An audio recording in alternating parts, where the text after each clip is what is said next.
gente vê a história de Neemias. Neemias reconstruiu 52 dias.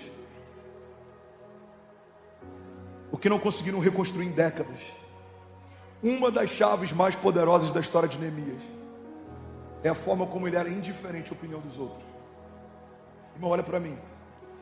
Tão importante quanto você se inclinar para uma opinião de Deus é você se tornar indiferente a uma opinião que não vem de Deus. E Neemias estava lá construindo, o povo querendo retaliar, os inimigos querendo dividir, e ele estava focado. E aí, em algum momento envia um mensageiro. O mensageiro fala: Neemias, estão te convidando para descer e conversar lá embaixo. Ele fala: eu estou ocupado demais com a visão que Deus me deu. E a Bíblia diz que quando o mensageiro ele retorna e dá essa resposta, então os homens que haviam enviado ele na primeira vez enviam novamente, e ele fala a mesma coisa, e ele recebe de Neemias a mesma resposta: avisa para eles que eu estou ocupado demais com uma visão que Deus me deu. Irmão, olha para mim. Tem momentos da nossa história que a gente precisa ser um pouco mais direto com quem tenta tirar a gente do foco. Às vezes a gente fica preocupado demais de não ser ríspido com quem quer tirar a gente do caminho, e a gente acaba sendo neutro com quem está chamando a gente para um lugar. Você tem que fechar todas as portas de acesso a comentaristas, a pessoas que dão opinião, a pessoas que querem te influenciar, mas você precisa abrir as janelas dos céus para toda palavra que vem de Deus, para todo conselho que vem dos céus, para todo fundamento que é inabalável. Irmão, o que a gente precisa não é de mais opiniões, a gente precisa é de mais fundamentos. Eu fui esses dias num podcast que é muito relevante no Brasil, e ele me perguntou qual que é a sua opinião sobre isso. Eu falei: ninguém quer saber minha opinião. Porque daqui a 30 anos, 10 anos, 20 anos, eu não estou nem mais aqui, ninguém vai lembrar de mim. Eu estou aqui para defender fundamentos. Quando o mundo te pedir opiniões, dê fundamentos. Então, assim diz a palavra de Deus, assim diz o Senhor, assim diz. Você entende? Porque a gente para de se mover por aquilo que a gente acha, irmão. O que a gente acha está enraizado em sentimentos, está enraizado em percepções, é sensorial, é superficial, passa. Opiniões mudam. Quantas opiniões você tinha em relação a alguns temas centrais há 10 anos atrás? Eles mudaram hoje, vão mudar daqui a 10 anos. As nossas opiniões são volúveis, mas existe um fundamento: as palavras do Senhor não são. Todas as coisas podem passar, mas as minhas palavras não passarão, diz o Senhor. Você está comigo? Se for para Jesus, você pode fazer melhor. Aleluia.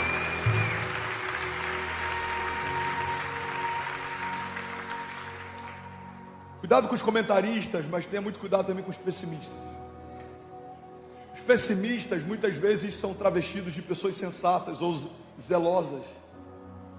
Tem gente que o conselho sempre é um conselho para você fazer menos do que você está sonhando em fazer, para você sonhar um tamanho menor do que você está sonhando. E muitas vezes a gente ouve esses conselhos e a gente trata como se fossem conselhos zelosos. Talvez não, talvez sejam só pessoas pessimistas. Uma das coisas que eu mais ouvi são pessoas dizendo: no início do meu ministério eu também era assim, igual você, isso vai passar. Ah, eu também era assim, empolgado no início, isso passa. E pior, quando tentam ancorar isso numa coisa que parece que é muito sensata. Quando a gente amadurece, isso muda. Irmão, não tem nada a ver maturidade com a ausência de ousadia. Não tem nada a ver tempo de ministério com a ausência de confiança em Deus. Eu declaro, eu creio que daqui a 20 anos eu vou olhar para coisas que aos nossos olhos hoje parecem que a gente foi ousado demais, e a gente vai rir dessas coisas falando: cara, lembra quando para a gente isso parecia muito grande? Olha o que o Senhor está fazendo agora. Irmão, eu não aceito a ideia de que o tempo de caminhada vai me deixar menos apaixonado, queimando menos, desejando menos, sonhando menos, sendo menos ousado. Pelo contrário, quanto mais a gente conhece o caráter de Deus, mais a gente confia nele, descansa nele, se move nele. Alguém está comigo? Cuidado com os pessimistas. Eles sempre confundem pessimismo com sensatez. E se você é um pessimista, eu quero te exortar em nome de Jesus. Talvez você não seja sensato, você só tenha se tornado cético. Sua história foi difícil, foram muitos levantes, você sabe o quanto custou chegar até aqui, mas eu tenho uma boa notícia para você. A sua história não é sobre você, não é sobre tudo que você enfrentou para chegar até aqui, é sobre como o Senhor te manteve de pé até aqui. E o mesmo Deus que te sustentou até aqui quer te levar a lugares altos, aquilo que os seus olhos não viram, aquilo que os seus ouvidos não ouviram, o inédito de Deus, o inaudito de Deus, aquilo que Ele reservou só para aqueles que creem. Alguém está comigo? Diga amém. Jeremias 29:11 diz: porque eu bem sei os pensamentos que tenho a vosso respeito, diz o Senhor, pensamentos de paz e não de mal, para vos dar o fim que esperas. Então me invocareis e ireis e orareis a mim, e eu vos ouvirei. E buscar-me-eis e me achareis, quando me buscardes com todo o vosso coração. E serei achado de vós, diz o Senhor, e eu farei mudar a sua sorte. Cuidado com os comentaristas, cuidado com os pessimistas. Tenha muito cuidado com os críticos também. Os críticos falam demais porque fazem de menos. Todo mundo que não está empenhado em construir algo grande tem tempo para criticar quem está construindo. Não são todos os casos, eu não quero ser simplista, mas existem muitos críticos de culinária que são chefes frustrados, existem muitos críticos de cinema que são diretores de cinema frustrados, existem muitos críticos de igreja que são ministros frustrados também. O Senhor não nos chamou para avaliar avivamento, o Senhor nos chamou para participar de avivamento. O Senhor nos chamou para avaliar a construção de igrejas, o Senhor nos chamou para plantar igrejas. O Senhor não nos chamou para criticar, mover. O Senhor nos chamou para mergulhar no mover. Que milagre não se explica, milagre se vive, se experimenta. Mover não se critica, não se entende. Milagre e mover é algo que a gente foi chamado para mergulhar, irmão, sem entender. Como foi? Eu não sei, eu só sei que Deus falou que faria, e quando a gente viu já estava acontecendo. Como que aconteceu? Cara, eu não sei, eu só sei que Deus falou que Ele levaria a gente para esse lugar, e a gente sem perceber já estava aqui. Nós estamos pisando os nossos milagres, nós estamos caminhando em meio a promessas, nós estamos sendo surpreendidos por Deus de glória em glória. A cada estação é melhor e melhor e mais glorioso, e os lugares são mais altos, e Deus tem feito coisas mais improváveis. Por quê? Porque aqueles que confiam no Senhor, eles correm e não se cansam, voam altos como águias. Irmão, até os moços, até os jovens tropeçam e caem. Mas existe uma garantia para aqueles que colocam confiança no Senhor: você não vai parar no meio do caminho. Você recebe isso? Quem não constrói sempre tem uma opinião sobre quem está construindo. Agora, algo que por muito tempo, irmão, eu consegui manter meu coração impermeável, mas nessas últimas semanas eu confesso que eu fraquejei. Eu confesso que eu parei para dar ouvidos a pessoas que não querem me edificar. E uma chave que eu aprendi em 2018, quando eu cheguei na América, e eu quero profetizar sobre você, eu quero relembrar e enraizar ela ainda mais no meu coração, é que a gente não precisa se preocupar com quem nos persegue, mas a gente precisa ter cuidado com quem nos distrai. Guarda isso. Não se preocupe com quem te persegue, mas tenha cuidado com quem te distrai. A gente viveu nessa semana da Global algo tão glorioso, a igreja viveu algo tão glorioso, mas um dia antes de pregar, na noite que antecedia o dia que eu ia pregar, eu fui setado de todas as formas que você imaginar. Por 5 anos, essas setas nunca tiveram acesso no meu coração, mas naquela semana eu falei: quer saber? Eu vou responder. O que eu percebi? Todo frustrado vai tentar te frustrar. Se ele não consegue parar você no início da tua jornada, ele vai tentar cansar você no meio dela. E de quem é a culpa? A culpa é nossa, porque nós damos acesso ou não. Uma das coisas que eu fiz desde o início de 2018, quando Deus enviou a gente para a América, que manteve meu coração num lugar saudável, foi fechar todas as portas de acesso. Se eu não vejo, eu não sinto. Se eu não ouço, eu não sinto. Eu literalmente silenciei todas as vozes que me abatiam, literalmente silenciei todas as vozes que me entristeciam. Isso manteve meu coração saudável. Irmão, guarda isso em nome de Jesus. Você precisa governar o centro das suas emoções, porque é desse lugar que fluem as fontes de vida. Então, não se preocupa com quem te persegue. Todo gigante ao longo da história, a gente percebeu que eles se tornaram um passaporte para um próximo nível. O gigante tirou Davi da invisibilidade. Os irmãos venderam José, mas empurraram ele para o governo. Todos os heróis da fé que foram testados, os seus gigantes na verdade os promoveram. O problema não é quem te persegue, o problema é quem te distrai. A gente olha para a história de Sansão e Dalila, por exemplo. Dalila não era necessariamente o inimigo, mas ela era a distração. Sansão foi gerado por Deus para ser um libertador, para liderar um avivamento, para liderar o povo. Foi guardado desde o ventre. Sansão era um projeto de Deus, recebeu uma unção de Deus, ele carregava a força de Deus. Mas tudo isso acaba no dia que ele deita no colo errado. O final da história de Sansão é trágico. capturado pelos seus inimigos, eles cegam ele, tornam ele um bobo da corte, até o último dia da sua história. Sansão precisou lembrar que uma distração fez com que o que Deus tinha para ele fosse frustrado. Os projetos de Sansão, de Deus para Sansão, não viveram a plenitude do que Deus tinha para ele, não porque Deus não queria fazer, mas porque ele se distraiu. Quantos homens de Deus trocaram a pureza do sacerdócio e um ministério extraordinário porque deitaram com uma mulher que não era sua?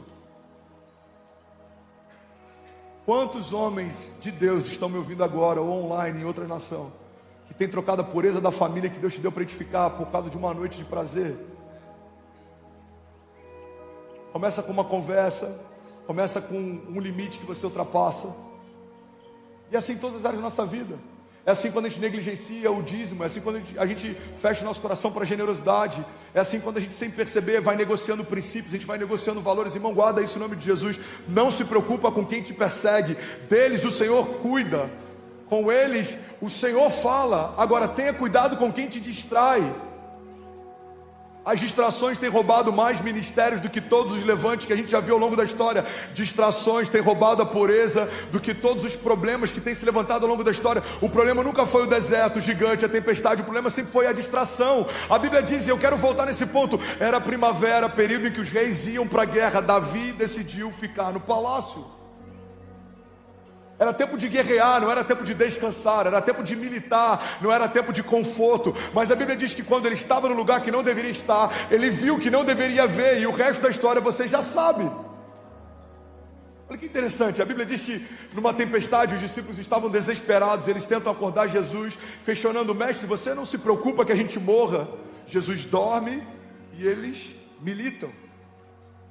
Mas tempos depois, a Bíblia diz que Jesus está com uma angústia mortal, um pouco antes de ser crucificado, e ele pede para que os discípulos orem com ele. Quando ele volta do seu lugar de oração, os discípulos estão dormindo. Irmão, quem está distraído tenta fazer algo quando Deus fala para descansar, e tenta descansar quando Deus fala para se posicionar. É por isso que a Bíblia diz que o sábio discerne o tempo e o modo de todas as coisas. Eclesiastes 3 diz que há um propósito determinado para todo propósito debaixo dos céus. Há um tempo determinado para todo propósito debaixo dos céus. Há tempo de plantar, e há tempo de colher, há tempo de avançar, e há tempo de recuar.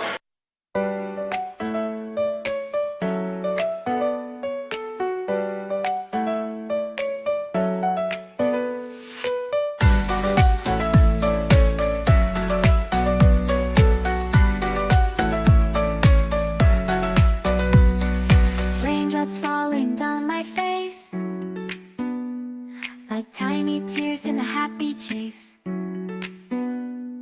hopping through the puddle sea,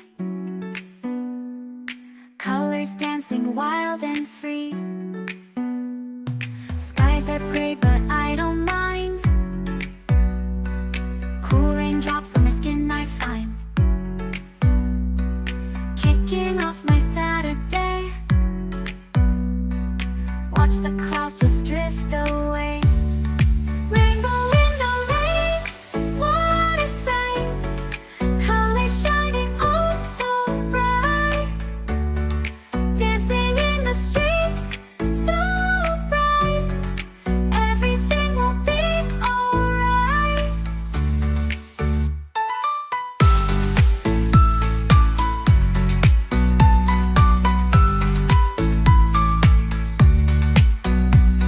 Umbrella spinning, twirling round, a colorful halo on the ground, music playing on the sand, skipping beats, the heart will sway, feel the world come out to play. Lightning cracks but don't you fear, magic shines when skies are clear, raindrops whisper secrets true, a hidden beauty shines right through. Rainbow in the rain, what a sight, colors shining oh so bright, dancing in the streets so bright, everything will be alright.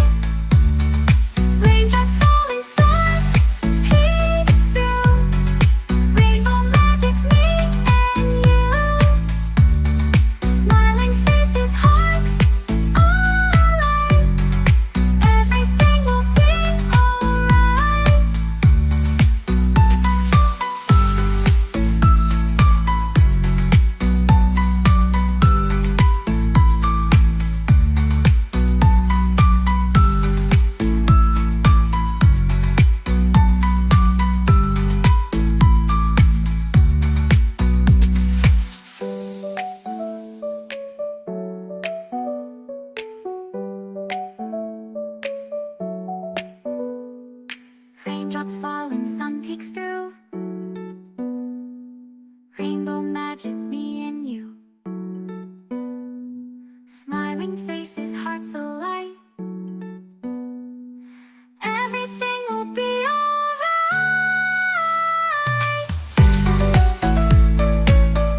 Há tempo de abraçar e há tempo de afastar, há tempos de guerra e há tempos de paz. As distrações fazem com que a gente não perceba a estação que a gente está.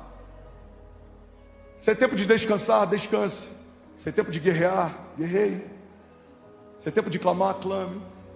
Se é tempo de chorar, chore. Se é tempo de se alegrar, se alegre. Se é tempo de rasgar suas vestes, rasgue. Mas não se distraia. Quando você discerne estações, você evita frustrações. Alguém está recebendo essa palavra? Diga amém. Sansão e Dalila são um exemplo claro. Ele morreu sem cumprir o seu propósito porque dormiu no colo errado. Mas todas essas coisas, na verdade, nos mantêm alertas. Eu não lembro de quem é o autor, mas essa frase é muito poderosa. Ele diz: quando um cachorro late, é porque tem alguém próximo da porta. Quando um cachorro late, é porque tem alguém próximo da porta. Igreja, não se distraia. Estamos vivendo um tempo poderoso como igreja. Estamos vivendo algo glorioso. A gente está recebendo testemunhos de famílias que estão prosperando, negócios que estão crescendo, casamentos estão sendo restaurados, enfermos estão sendo curados, tem gente sendo batizada com o Espírito Santo. Tem algo novo acontecendo todos os dias. Deus está largando as nossas tendas. O Senhor está amplificando a nossa voz. O Senhor está aumentando as fontes de recursos. O Senhor está trazendo reforços. O Senhor está aumentando o corpo pastoral. O Senhor está aumentando a porção de unção. O Senhor está aumentando a nossa voz profética. Mas o inferno não está satisfeito. Então, se o inferno não pode parar algo que o próprio Deus está fazendo, como que ele trabalha? Ele tenta distrair quem está vivendo algo com Deus. Não se distraia no seu casamento, não se distraia no seu ministério, não se distraia na sua empresa, não se distraia no seu negócio. Feche as brechas, consulte quem precisa ser consultado, não dê ouvidos a quem não tem propriedade para falar. Entenda quem tem uma opinião e quem tem conselho. Opinião qualquer um dá, conselho só dá quem tem autoridade para isso. Não dê acesso a quem não te dá destino. E aí, tudo bem? Você acabou agora de assistir um vídeo. Se você ainda não está inscrito, já se inscreve também no nosso canal, ativa esse sininho aqui embaixo de notificação e toda vez que eu fizer uma live ou estiver transmitindo uma mensagem ao vivo, você vai ser um dos primeiros a saber. Mas eu deixei mais 2 indicações aqui que eu espero que façam muito sentido para você. Então já aproveita e clica para assistir a próxima mensagem, beleza? Seja bem-vindo ao time de incendiários e eu espero de verdade que essas mensagens mudem a sua vida como elas têm mudado a minha também. Até a próxima. Valeu também. Até a próxima. Valeu também.